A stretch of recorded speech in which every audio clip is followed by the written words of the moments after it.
वही बात है कि जब आपको इस तरह से हिटिंग आपके खिलाफ हो रही होती है तो फिर आपके जो फैकल्टीज जिसको कहते हैं ना क्रिकेटिंग ब्रेन, वो भी माउथ हो जाता है। सो समझ नहीं आती है कि किस तरह से कंट्रोल किया जाए इस मैच को, और कंट्रोल होने नहीं दिया साउथ अफ्रीका ने। पाकिस्तान को यॉर्कर्स का ज्यादा इस्तेमाल करना चाहिए था, शायद साइम अयूब से एक आधा ओवर करवाना चाहिए था। और ये बॉलिंग जो है ना, ये इतनी ज्यादा डिफेंसिव उसमें चली गई थी फ्रेम ऑफ माइंड में कि उसमें कुछ अटैक दिखा नहीं। और अटैक से मुराद विकेट नहीं है, अटैक से मुराद ये है कि कुछ स्ट्रैटेजी बदली जाती है, कुछ थोड़ा सा अगर स्पिन कोई बॉलर है अब्रार तो थोड़ा सा फ्लाइट के साथ गुगली करके विकेट लेने की कोशिश करे। इसी तरह से यॉर्कर्स बहुत कम किए पाकिस्तान ने। हारिस रऊफ बहुत एक्सपेंसिव साबित हुए क्योंकि जब भी उन्होंने पेस दी तो फिर लेंथ पे बॉल की, पेस के साथ वो गेंद बाहर से ग्राउंड से बाहर गया। सो उनके लिए एक टफ दिन था। इसी तरह से बाकी अब्बास अफरीदी के लिए एक टफ दिन था। जहांदाद अच्छा दिखे पैचेस में, शाहीन शाह अफरीदी अच्छा दिखे पैचेस में, मेजर इंजरी से बच गए क्योंकि वो जो स्ट्रेट ड्राइव थी वो उनके कंधे को लगी, कुछ भी हो सकता था। सो बड़ा शुक्र हुआ। पाकिस्तान की बैटिंग में भी मिडिल ऑर्डर जो है वो बहुत ही बेसिक सा है, इसलिए कि वो अपने आप में कॉन्फिडेंस नहीं है दो एक यंगस्टर्स को, जिसकी वजह से ऐसे लगता है कि उनको हर बॉल जो है ऐसे वो खेलते हैं जैसे कि डू और डाई सिचुएशन हो। आप साउथ अफ्रीका का मिडिल ऑर्डर देखें और पाकिस्तान का मिडिल ऑर्डर देखें, जमीन आसमान का फर्क है। सो जब आप सेट हो जाए, जब आप 20-30 कर लें तो फिर आपको लंबी इनिंग्स के लिए, जैसे साइम अयूब खेले, बहुत ही आला उन्होंने बैटिंग की बात हुए, और एक रियल ब्राइट स्पॉट दिख रहे हैं वो पाकिस्तान के लिए। मैं हमेशा से बिलीव करता हूं कि उनमें इतना पोटेंशियल है कि वो 20-30 के बल्लेबाज नहीं है, बल्कि वो 100 करने वाले प्लेयर हैं। और जिस एफर्टलेस अंदाज से उन्होंने बैटिंग की, क्लासिकल भी इसमें अंदाज था और इम्प्रोवाइज भी किया, और शॉट्स जो थे पक्के मारे उन्होंने, और छक्का जो है वो तो बहुत ही आसानी से मारते हैं। सो इनमें इतना पोटेंशियल है कि तने तना ये मैच जितवा सकते हैं।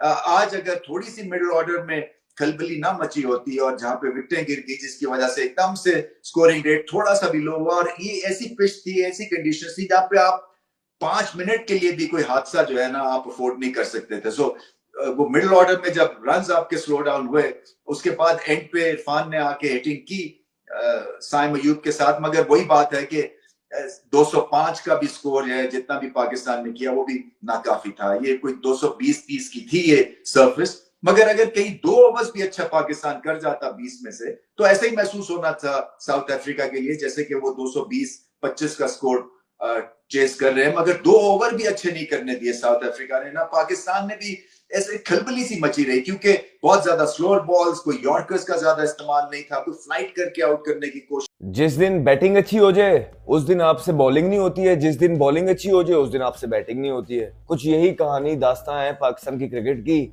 और पिस कौन रहा है इन सारी चीजों में? वो बेचारा फैन जो रातों को उठ उठ के आप लोगों के मैचेस देखता है, और वो अभी भी यही कहता है कि तुम जीतो या हारो हमें तुमसे प्यार है। लेकिन आप लोग शर्म ना करना यार। मैच अच्छा हुआ। अगर मैं एज ए स्पेक्टेटर बात करूं तो मैच हाई स्कोरिंग ग्राउंड था। मैच के अंदर हुआ क्या क्या गलतियां थी क्या नहीं थी ये भी हम डिस्कस करते हैं। लेकिन अगर मैं एज ए स्पेक्टेटर बात करूं तो ये मैच अच्छा हुआ, मुझे मजा आया। लेकिन मुझे ये बताएं कि ये लग ऐसे रहा था कि 2 ए टीम्स खेल रही हैं एक दूसरे के साथ। मतलब वहां से साउथ अफ्रीकन ए टीम खेल रही है और यहाँ से पाकिस्तान की ए टीम खेल रही है। ये इंटरनेशनल साइड्स नहीं है। अब आप चेक करिए ना, क्यों माकरम नहीं है साउथ अफ्रीका के, जेंसन नहीं है, रबाडा नहीं है, नॉर्जे नहीं है, ठीक है, कॉटजी इंजर्ड हो गए हैं, शम्सी नहीं खेल रहे, केशव महाराज नहीं खेल रहे। ये उनके सारे एस प्लेयर हैं जो कि नहीं है, 7 मैंने गिनवा दिए, ठीक है। और पाकिस्तान की तरफ से इनके सारे प्लेयर्स खेल रहे हैं। लेकिन लग ऐसे ही रहा है कि 2 ए की टीम्स जो है ना, बी लेवल की टीम्स एक दूसरे के साथ मुकाबला कर रही हैं और एक अच्छा मैच देखने को मिला है। यार आप लोग कोई खुदा का खौफ खाओ यार। आप लोग ऑस्ट्रेलिया गए हो, ऑस्ट्रेलिया के अंदर आप वनडे आप जीत गए हो, 3 मैचों की आपकी सीरीज थी। उसके बाद आपने T20, हम यहाँ बैठ के कह रहे हैं कि आपको व्हाइट वॉश करने, क्योंकि प्लेयर ही कोई नहीं खेल रहा था ऑस्ट्रेलिया का, एक जैम्पा उनका खेल रहा था। उससे आप बजाय कि आप व्हाइट वॉश करते, आपको व्हाइट वॉश हो गया, ठीक है। और उसके बाद आप जिम्बाब्वे गए हो, जिम्बाब्वे जैसी साइड से आप जो है ना 2 मैच उस टूर से हार के आए हो। उसके बाद आप साउथ अफ्रीका के अंदर आए हो, जैसे ही आप जहां पे जाते हो तो वो जिस तरह आपने जिम्बाब्वे के अगेंस्ट जो है चेंजिंग सीखी थी, उसी तरह साउथ अफ्रीका ने भी, या कहीं भी आप जाते हो वो आपको जिम्बाब्वे समझने लग गया है। ठीक है, और वो आपके खिलाफ अपने लड़के नहीं खिलाते। वो इसलिए नहीं खिलाते भाई कि आप उनके बी टीम से भी नहीं जीत पाते हो ना, यही तो वजह है। फिर मानेगा कोई नहीं, सारे सुपरस्टार्स हैं, जिससे पूछेंगे, जिससे बात होगी कि मैं तो ठीक कर रहा हूं, वो खराब कर रहा है, मेरा तो ठीक है, वो ठीक है। भाई टीम तो सही सिलेक्ट हो रही है, प्लेयर्स अच्छा नहीं खेल रहे, प्लेयर्स कह रहे होंगे हम तो ठीक खेल रहे हैं, नीचे से स्कोर नहीं हो रहा। भाई किसकी गलती है? आप मुझे बताएं तो सही, ये किसका विजन है? ये कौन है? कौन जो लेके आए थे, आके क्या किया है सबने? आकिब जावेद साहब आए हैं, जब से वो आए हैं क्या परफॉर्मेंसेस है टीम की? वही प्लेयर्स जो के आजमाए हुए प्लेयर हैं, जो कि पिछले 6 इवेंट से खेलते आ रहे हैं, और वो खुद टीवियों पे बैठ बैठ के कहते थे कि ये T20 के प्लेयर्स नहीं है। उनमें से एक को कप्तान बना दिया आपने, दूसरे को है जो उसको स्कोर कोई था। मतलब साइम अयूब के, और भाई उसी के 100 रन ही होने देते थे यार, उसकी अचीवमेंट तो आज हो जाती। T20 में पहला 100 कर देता यार, वो क्या क्लास किस्म की वो बैटिंग कर रहा था। मतलब यानी आज बाबर आजम के भी बल्ले पे बड़ी अच्छी बॉल आ रही थी, उसने भी 30 रन किए 20 बॉलों पे। पहले 10 ओवर में 110 रन थे जब ये दोनों खेल रहे थे। उसके बाद जब बाबर आउट हुआ, उस्मान तारिक साहब, ओ भाई ये इसको फारिग करो। ये भी उन्हीं प्लेयरों में से है जो सिचुएशन समझता है नहीं है। याद है Asif Ali, remember the name, Khushdil Shah, ठीक है, इफ्तिखार हो गया, ये उस्मान खान हो गया, उमर अकमल हो गए, ये सब इसी तरह क्रिकेट खेलते थे, सिचुएशन वगैरह समझते नहीं थे कि यार ये किस किस्म की सिचुएशन है, हमने उस तरीके से बैटिंग करनी है। आते हैं रेलू कट्टे की तरह बस चलाते हैं, उस्मान साहब आउट होके चले जाते हैं। उसके बाद तैयब ताहिर आउट हुए, तैयब ताहिर को मैं फिर भी मार्जिन दे रहा हूँ, वो अभी आया है, ठीक है। उससे पहले उस्मान खेल चुका है काफी यार। मतलब अक्ल समझ नहीं है तुम्हारे अंदर कि किस तरह बैटिंग करनी है। ये तो शुक्र करो साइम अयूब आखिरी ओवर तक गया। इरफान नियाजी ने बड़ी जबरदस्त बैटिंग की, 15-16 बॉलों पे उसने 30 रन की इनिंग खेली, जिसकी वजह से 306 रन हुए। ओ भाई जब इस ग्राउंड में 306 रन बन गए हैं, अगर हम स्टैट्स देखते हैं उस हिसाब से तो नजर आता है पहली इनिंग में बहुत बहुत रन, 250 के रन बने, 200 रन, 215, 20, इस तरीके से रन भी पहली इनिंग में बने हुए इस ग्राउंड में। लेकिन यार आप लोग रन चेस करवा रहे हैं भाई। अगर हमारे प्लेयरों ने, अगर हमारे बैट्समैनों ने 206 रन किए तो उनकी बॉलिंग लाइनअप तो देखो। उनकी तो बॉलिंग ही सारी जूनियर बॉलिंग है यार, ना उनके पास स्पिनर है, ना उनके पास कोई फास्ट बॉलर है। एक्सपीरियंस बॉलिंग लाइनअप तो है ही नहीं। तो फिर हम अगर 215-20 रन भी करते तो हम कहते यार मतलब यानी उनकी टीम ही नहीं है। 200 रन तो हमने कर दिए थे, लेकिन हमने क्या किया है? रीजा हेनरिक 100, ठीक है, पता नहीं 8-10 छक्के मार गया, 7 चौके। उसके बाद डूसन आया, उसने 66 रन कर दिए, 5-6 छक्के वो मार गया। मतलब कूटी जा रहे थे दोनों, मार मार के बुरा हाल कर दिया उन्होंने। एक चीज और बताता हूं आपको, जरा इनके स्ट्राइक रेट देखे जाके और इनकी एवरेजेस देखे जाके। ये दोनों प्लेयर जो है ना, ये दोनों प्लेयर तो T20 के स्पेशलिस्ट तो नहीं है ना इन लोगों का जिक्र कहीं होता है यार कि डूसन हो गया या हेनरिक्स हो गया, वो बड़े क्लास के T20 के प्लेयर है। दुनिया में ये चला हुआ जी, स्ट्राइक रेट 160 वाला होना चाहिए, 150-55 वाले का स्ट्राइक रेट होना चाहिए। इन दोनों का 130, 28, 30 पता नहीं इस तरह स्ट्राइक रेट है, 30, 32 इनकी एवरेज है। जितवाया नहीं उन्होंने मैच। बेशक वो T20 का उनकी बात ना हो, बेशक वो स्पेशलिस्ट नहीं है T20 के, जितवाया ना उन्होंने। इसका मतलब यह है कि जिसकी 125-30 भी एवरेज स्ट्राइक रेट है और 30-32-35 का एवरेज है, वो भी T20 के लिए काबिल कबूल प्लेयर है। इसका मतलब यह है कि इन जैसे प्लेयरों की भी जगह बनती है टीम में। बेशक आप ऊपर ओपनर्स जो हैं वो तगड़े रखें, 150-60 वाले स्ट्राइक रेट वाले रखें, लेकिन बीच में आके वर्डन डूसन कौन सा कोई इतना बड़ा टॉप प्लेयर है, वो मैच जीत नहीं पा रहे, मार खा रहे हैं हिंदुस्तान की बच्ची टीम से। तो वो हमारे खिलाफ बच्ची टीम खिला के जीत रहे हैं साउथ अफ्रीका वाले, क्योंकि ये हमारी प्लानिंग ये है। हम अब बेहतरी की तरफ हमने सोचा ही नहीं है, हम गए ही नहीं है कि दुनिया की मॉडर्न डे में क्रिकेट किस तरफ जा रही T20। हम लगे हुए थे कि यार तू कैसे सेट होगा, तू कैसे टीम में आएगा, तुम्हें हम कैसे सपोर्ट करेंगे, तू ओपन चला जा यार, तू टीम पे चला जा, बस इस तरफ ध्यान था। अच्छा ये प्लेयर्स बड़ा एग्रेसिव है और बड़ा तेज खेल रहा है, इंटेंट के साथ खेल रहा है, अच्छा इसको कैसे फारिग करना है, बस इस तरफ ध्यान था पाकिस्तान की क्रिकेट में। 5-6 साल से ऐसे ही चलाई गई है, लेकिन दुनिया कहाँ से कहाँ चली गई है। मार खाने के बाद ऐसे कम बैक करते हैं, हम मार खा रहे हैं तो खाते ही जा रहे हैं, 5-6 साल से जीत नहीं पा रहे। क्योंकि ये चालाकियाँ ख़त्म होंगी तो जीतेंगे ना। सोचेंगे ना कि पाकिस्तान की क्रिकेट हमने कैसे बेहतर करनी है तो जीतेंगे। आप अपनी चालाकियों में इंटरनेशनली एक तो मजाक क्रिकेट खेल के बना रहे हैं और एक मैनेजमेंट में मजाक बना रहे हैं। जो कोचेस छोड़ के जा रहे हैं, मजाक बनाया हुआ ना। मसला ये है, दुनिया हंस रही है पाकिस्तान की क्रिकेट पे। ये क्या हो रहा है पाकिस्तान की क्रिकेट में? आप देख लें T20 मैच में दुनिया की मॉडर्न डे में क्रिकेट कैसे खेली जा रही है। क्या T20 मैच में क्या पहले 22-23 ओवरों में हमें 16 स्कोर करना चाहिए था? आप देखें 3.4 बॉलों पे 16 स्कोर है। रिजवान 11 बना के आउट हुआ 13 बॉलों पे। उस वक्त साइम अयूब कितनी बॉलों पे कितने रन थे? क्या वहां पे 16 की बजाय हमें 30-35 रन नहीं करने चाहिए थे? वो फर्क आ गया 15 स्कोर का। फिर जो मोमेंटम मिला भी है, वापस आ गए हैं। उसके बाद बैक टू बैक 3 विकेटें गिरी हमारी, बाबर, उस्मान, तैयब ताहिर, उसकी वजह से लूज की है। फिर आप सोचते हैं पिच कैसी है, ग्राउंड कैसी है, बड़ी बाउंड्री है, छोटी बाउंड्री है, उसके मुताबिक आप देखते हैं कि भाई 205 देखने में तो बड़ा अच्छा है, क्या ये हम डिफेंड कर सकेंगे इतनी छोटी बाउंड्री पे? ये भी गेम अवेयरनेस होती है, ये भी ध्यान इस तरफ नहीं है। बस खेल रहे हैं, टाइम पास कर रहे हैं, तो बस यही चल रहा है काम। यहाँ पे 225-30 नहीं होना चाहिए था। साउथ अफ्रीका के कप्तान ने, हेनरिक क्लासिक ने, मैं आपको बार बार कह रहा हूँ, उसने मौका दिया है। पावर प्ले में ऑफ स्पिनर भी लगा दिया। हम 7 स्कोर कर रहे हैं ऑफ स्पिनर को, जहाँ पे उसको 15-20 रन करने चाहिए थे। 4 ओवरों में 4 बॉलर लगा दिए। पीटर को 2 ओवर करवा दिए, 28 हुआ। उसने अपने सही बॉलर को जो यूटिलाइज किया, जो समझ आई है जॉर्ज लिंडे को। आप देखें पहले मैच भी उसने जितवा के दिया, इस मैच में भी उसने 15-20 रन कंटेन किए। और साइम अयूब भी पूरे 20 ओवर्स खेला। साइम अयूब सेट है तो उसको मार नहीं पा रहा क्योंकि कोई पार्टनर। हेलो दोस्तों, स्वागत है आप सभी का हमारे चैनल पर एक बार फिर से।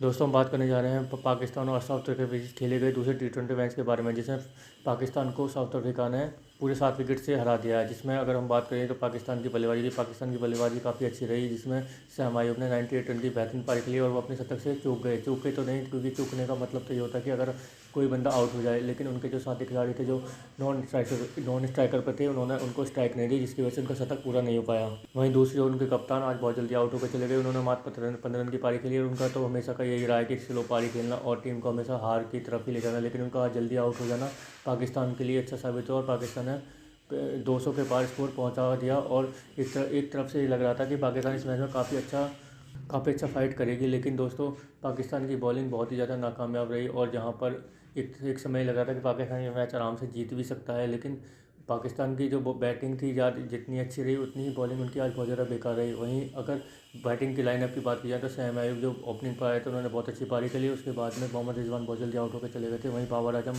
आज 31 रन बनाकर आउट हो गए, जिन्होंने आज कहा जाए तो थोड़ी सी अच्छी पारी खेली। स्ट्राइक रेट भी उनका आज बहुत अच्छा था, 155 का। वहीं अगर हम बात करें उस्मान खान, जो पाकिस्तान टीम के लिए एक तरह से नासूर से बन चुके हैं, क्योंकि उनका लगातार फ्लॉप हो जाना और उन्हें एक समय पर इसलिए शामिल किया था टीम में, क्योंकि उन्होंने PSL में बहुत अच्छा प्रदर्शन करके दिखाया था। पाकिस्तान को ये उम्मीद थी कि ये खिलाड़ी अगर टीम में शामिल होगा तो हमारी बैटिंग लाइनअप को बहुत ज़्यादा मजबूती मिलेगी। लेकिन यह इसके उल्टा बहुत साबित नजर आ रहा है, क्योंकि उस्मान खान जब से खेलने लगे पाकिस्तान की टीम में, उन्होंने एक खिलाड़ी की जगह खा गए हैं और वो लगातार कोई भी प्रदर्शन करके नहीं दिखा पाए। सिर्फ 150 को छोड़ दिया है, तो उनकी बैटिंग बहुत ही ज़्यादा बेकार रही है। और उनको लास्ट अगर देखा जाए तो PSL के बाद में सेलेक्ट कर लिया गया था और दूसरा PSL आने वाला है और अभी तक लगातार चांसेस मिल रहे हैं। लेकिन उन्होंने अभी तक भी ऐसा कुछ करके नहीं दिखाया गया है कि ताकि चयनकर्ता को ये विश्वास हो सके कि उनको लगातार सिलेक्शन दिया जा सके। लेकिन चयनकर्ता लगातार उन पर विश्वास जमाए हुए बैठे हैं। तो दोस्तों देखते हैं आगे वीडियो में क्या होता है। क्योंकि उनकी बड़ी डिमांड है T20 लीग में